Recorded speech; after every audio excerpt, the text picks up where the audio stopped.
கருத்தை பகிர்ந்துடுங்க. முதல் முறையாக இந்த நிகழ்ச்சி வழி நடத்துறீங்க, எப்படி இருந்துச்சு? உங்களோட ஏற்பாட்டுக்கு தக்கவாறு இருந்துச்சு நிகழ்ச்சி, பேச்சாளர் திறன்கள்? உண்மையில நான் கடந்த ஆண்டை விட இந்த ஆண்டு போட்டி வந்து மிகவும் சிறப்பாகவும் கடுமையாகவும் இருந்துச்சுன்னு போனால் அது வகையாகுது. போட்டியாளர்கள் உண்மையாக சிறப்பாக பேசுனீங்க. முதல்ல என்னோட வாழ்த்துக்களை தெரிவிக்கிறேன். ஏற்பாட்டு வகையில் வந்து வேலையில் வந்து என்னோட ஏற்பாட்டு குழுவை சார்ந்த அந்த ரோல் பிளேயர்ஸ் இந்த வேலையை நான் நன்றி கூற கடமைப்பட்டேன். குறிப்பாக மற்ற சொல்லியிருந்த மன்றத்திலிருந்து வந்திருக்கின்ற சொல்லியிருந்த ரவிச்சந்திரன் அவர்கள் நான் தொலைபேசி மூலம் இருந்ததால உடனே வந்து செயல்கள்னு சொன்னாங்க.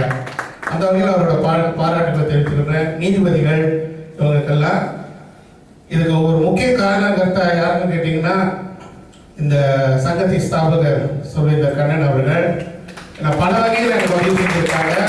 பத்தகத்த செயற்குழு, அந்த செயற்குழு நாங்கள் ஒரு 2-3 கூட்டங்கள் போட்டு எப்படி வழி நடத்துறோம். இன்றைக்கு வரைக்கும் மதியம் 4 மணி வரைக்கும் நாங்கள் பேசி சில முடிவுகள் எடுக்க வேண்டிய ஒரு சூழ்நிலை. பார்த்தீங்கன்னா ப்ரிப்பேர் இங்கே இருக்கு, இன்ஸ்டன்ட் ஆன் த ஸ்பாட் சான்றிதழும் ப்ரிப்பேர் பண்ண வேண்டிய ஒரு சூழ்நிலை. எனக்கு கடைசி நேரத்தில் அந்த பொறுப்புகள் எல்லாம் மாறுறதுனால உண்மையிலே இது எனக்கு ஒரு நல்ல ஒரு தலைமைத்துவ பரிச்சைக்கு ஒரு நாள் வகையாகாது. நீங்க ஒரு பேச்சு நடத்துறீங்க,